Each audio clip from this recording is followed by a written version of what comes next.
Бул ийикте жибирип жаткан Зармам апа 85 жашта.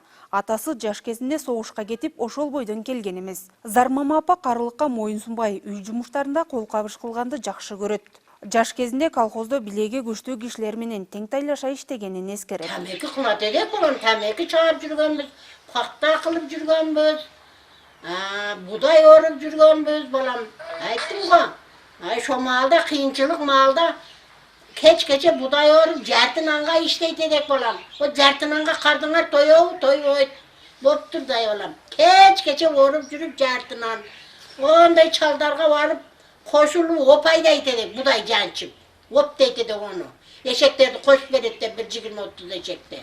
Алдыбызга салып, ону кылат элек. Апанын 5 уулу 5 кызы 50дөн ашуун небереси, 10го жакын чебереси бар.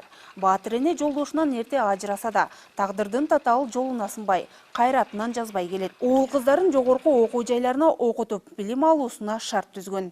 Кичинебизден бизди эмгекке өргөткөн, сайыз мезгилде дагы ийик ийирип, жүн тытып, килем кылып, тамеки алып, кичинекей чагыбыздан дагы биз эмгекке өргөнгөнбүз. Бардыгыбыз ак эмгек менен эмгектенгенге аракет кылабыз.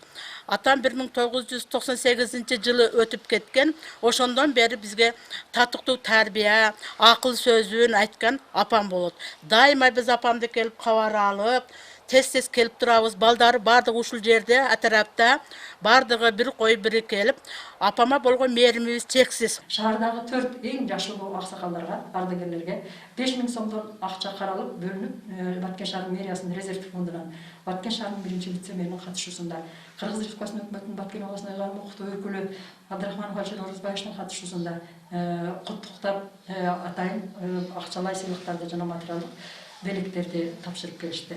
Жаштыгынан жашоодо көп кыйынчылык көргөн. Зармам апа өлкөбүздө тынчтык өкүм сүрсө дейт. Бүгүнкү күндө Баткен шаарында 152 карыя бар. Ал эми шаарда 100 жаштан ашкан 2 карыяга ай сайын 5000 сомдон акча каралган. Алтынай Мырзадолат кызы, Салам медиасы үчүн.